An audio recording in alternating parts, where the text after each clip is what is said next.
Welcome to Ironman 2. In Russia, the media covers the disclosure of Tony Stark's identity as Iron Man. Ivan Vanko, still mourning the death of his father Anton Vanko, who was a former Stark Industries employee, builds the same small arc reactor using the old Stark Industries blueprints left by his father. 6 months later, Tony wants to continue the legacy of his father Howard and restarts the Stark Expo in New York. He also resists the pressure to turn over his armored suits to the government and to his rival, Justin Hammer.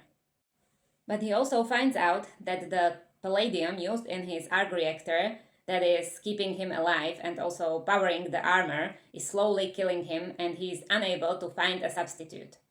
The thought of being slowly poisoned by palladium makes him more and more depressed, and instead of telling his friends, he decides to appoint his assistant Pepper Potts as the CEO of Stark Industries, and her place takes a beautiful and strong lady, Natalie Rushman.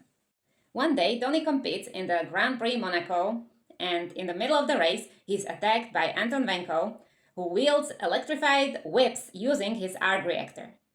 Tony uses his armored suit to defeat Vanko, but his suit is severely damaged. Vanko explains that he wanted to show the world that Iron Man is not invincible. Hammer is impressed by Vanko's performance, and by pretending his death, he breaks him out of prison and asks him to build a line of armored suits to overtake Stark. Vanko though decides that unmanned drones are better to eliminate the human factor. During Tony's birthday party, he gets drunk, wearing his Iron Man suit. Getting annoyed by his recklessness, his best friend Rhodey from the US Air Force takes his prototype armor and tries to restrain him. Their fight ends in a stalemate, and Rhodey confiscates the suit for US Air Force. Nick Fury, the director of S.H.I.E.L.D., approaches Tony while he's sitting in a donut. Fury reveals that Natalie Rushman is in reality his S.H.I.E.L.D. agent Natasha Romanoff, the Black Widow, and that he personally knew his father, Howard Stark, who was the founder of S.H.I.E.L.D. Fury explains to Tony that his father, Howard, and Vankov's father, Anton, invented the arc reactor together, but Howard had Anton deported back to Russia when he discovered that Anton tried to sell it. The Russians then sent his father to the Gulag. Fury gives Tony some of his father's old material. In there, Tony finds a message from his father about how important he was to him, and also a diagram of atomic structure of a new element. Tony is amazed that with the help of his AI Jarvis, he is now able to synthesize and produce this new element, which is perfect for replacing his palladium core, and this will save his life. When Tony learns that Vanko is still alive, he decides to go to Hammer's weapon exposition.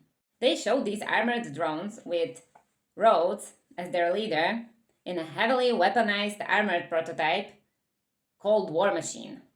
Just as Tony arrives to warn his best friend Rhodey, Vanko takes over the remote control of all the drones and the armored suit and attacks Stark.